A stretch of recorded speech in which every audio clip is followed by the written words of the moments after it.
देश या राज्य में जब चुनाव होती है तो विकास योजनाओं पर ग्रहण लग जाता है। और पिछले दिनों विधानसभा की चुनाव हुई तो जितने भी विकास के कार्य होने वाले थे वो विकास कार्यों पर रोक लगा दिया जाता है जब भी आदर्श आचार संहिता लागू होती है। बिहार में पंचायत चुनाव होना है, इसके लिए आदर्श आचार संहिता की सूची भेज दी गई है जो अधिसूचना जारी होते ही लागू हो जाएगी। लेकिन इस बार के पंचायत चुनाव में ऐसी व्यवस्था की जा रही है कि अधिसूचना जब जारी हो जाए और आदर्श आचार संहिता लागू हो जाए फिर भी विकास का कार्य प्रभावित नहीं हो। मनरेगा से संबंधित बहुत सारे ऐसे कार्य हैं जिस पर रोक नहीं लगेगी। इसके बाबत राज्य निर्वाचन आयोग ने आज एक सूचना जारी की है कि कौन से कार्य होते रहेंगे विकास के और कौन से कार्य नहीं होते रहेंगे। नमस्कार, मैं हूं अभय कुमार। आज के एपिसोड में हम बात करते हैं कि आदर्श आचार संहिता लागू होने के बाद कौन सी योजनाएं जारी होगी, क्या है राज्य निर्वाचन आयोग का नया फरमान, क्या है नया निर्देश क्या आया है। तो जैसा कि बताया जाता है कि राज्य निर्वाचन आयोग ने सभी जिलों के डीएम को जारी किया है दिशा निर्देश। पंचायत चुनाव की आदर्श आचार संहिता लागू होने पर भी चालू रहेगी मनरेगा की योजनाएं।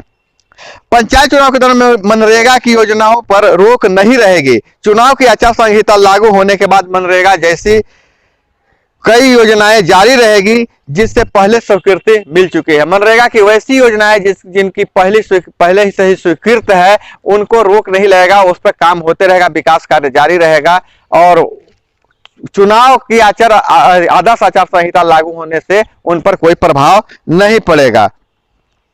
आदर्श आचार संहिता को जारी कर दिया गया है जो घोषणा होने के बाद प्रभावी हो जाएगी।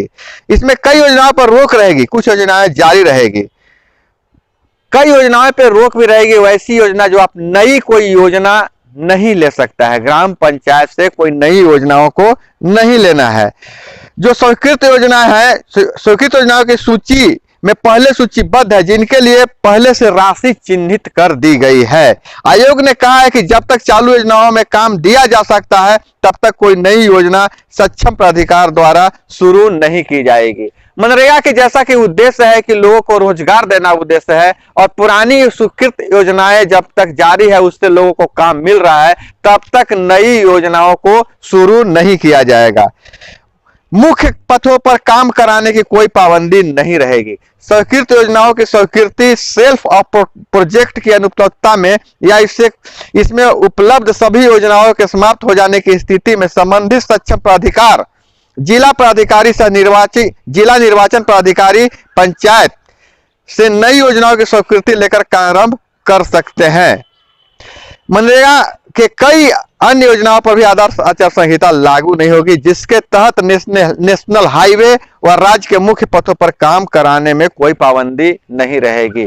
अब बात यह है कि अगर जहां जो स्वीकृत योजनाएं हैं वो पूरी हो चुकी है, रोजगार मजदूरों को नहीं मिल रहा है, ऐसी स्थिति में डीएम से जो निर्वाची प्राधिकारी हैं, जिला निर्वाची प्राधिकारी भी हैं, उनसे आप विशेष अनुमति लेकर नई योजना भी स्वीकृत कर सकते हैं, उस पर काम शुरू कर सकते हैं।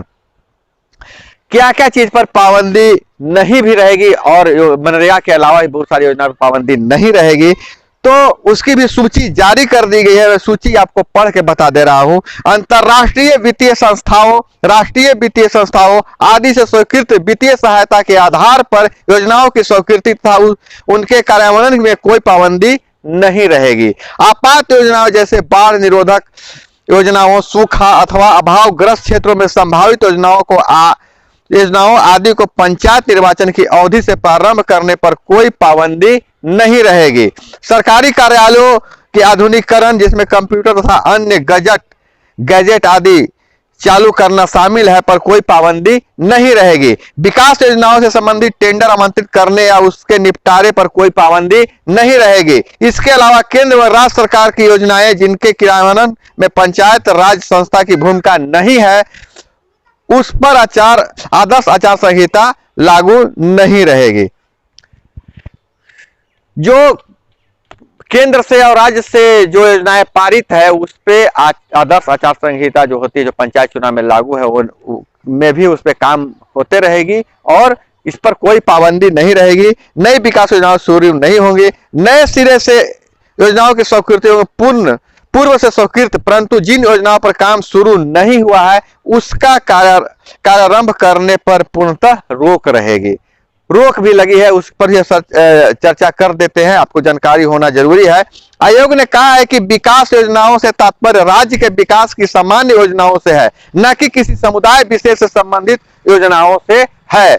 आंगनबाड़ी केंद्रों की सेविका और सहायिका के चयन, जिसमें ग्राम पंचायत प्रतिनिधि की प्रत्यक्ष भूमिका होती है, पर प्रतिबंध रहेगा। सांसद एवं विधायक निधि से नई योजनाओं की स्वीकृति और उनके कार्यान्वयन पर पाबंदी रहेगी। तो दोस्तों, ये नई जो दिशा निर्देश जारी हुए, आज ही ताजा जो दिशा निर्देश जारी हुआ है, सभी डीएम को चिट्ठी भेज दिया गया है कि कौन कौन सी योजनाएं आदर्श आचार संहिता लागू होने के बाद जारी रहेगी और कौन सी योजनाएं नहीं जारी रहेगी, इसकी जानकारी आपको मिल गई है।